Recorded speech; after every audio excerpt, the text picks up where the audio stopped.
இயேசு கிறிஸ்துவை சொந்த இரட்சகராய், அவரை தவிர வேறு தேவன் இல்லை, உங்களுக்கும் எனக்கும் அவரே தேவன். அவர் அபிஷேகத்தினாலே நிறைந்திருந்தார். அவருடைய அபிஷேகம் எல்லாம் எங்களுக்குள் வருகிறது. ஆபிரகாமுக்கு தேவன் கொடுத்த சகல ஆசீர்வாதங்களும் கிறிஸ்துவினாலே உங்களுக்கும் எனக்கும் பெற்றுக்கொள்ள முடியும். இயேசு கிறிஸ்து சிலுவையிலே அற்புதமாக வாக்குத்தத்தங்களை நிறைவேற்றி இருக்கிறார். சுகவாழ்வு இயேசுவிடத்திலிருந்து வருகிறது.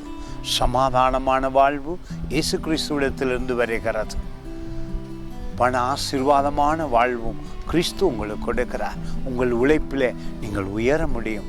உங்கள் சந்தோஷத்திலே உயர முடியும். குடும்பத்திலே மகிழ்ச்சியாய் சமாதானமாய் வாழ முடியும். இவைகளுக்கு காரணம் கிறிஸ்துவுக்குள் நீங்கள் அவரை ஏற்றுக்கொண்டபடியினாலே. கலாத்தியர் புத்தகம் மிக ஆசீர்வாதமாய் இருக்கும். கிறிஸ்துவுக்குள் நமக்கு இருக்கிற அதிகாரமே அதிகம்.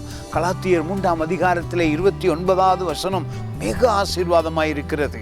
நீங்கள் கிறிஸ்துவினுடையவர்களானால் ஆபிரகாமின் சந்ததியாரையும் வாக்கு தத்துவத்தின்படியே சுதந்திரராயும் இருக்கிறீர்கள். என்ன சொல்லுகிறது? கிறிஸ்துவுக்குள்ளே நாம் சகலத்தையும் பெற்றுக்கொள்ளுகிறோம்.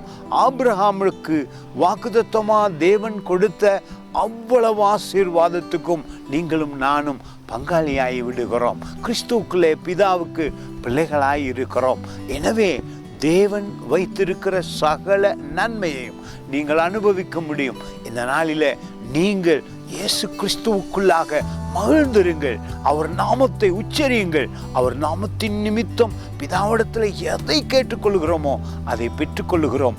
அந்த ஆசீர்வாதங்களை பெற்றுக்கொள்ள தகுதி உடையவர்களாய் நான் இருப்பதற்கு காரணம் கிறிஸ்துவை நாங்கள் இரட்சகராய் ஏற்றுக்கொண்டபடியினாலே. God bless you.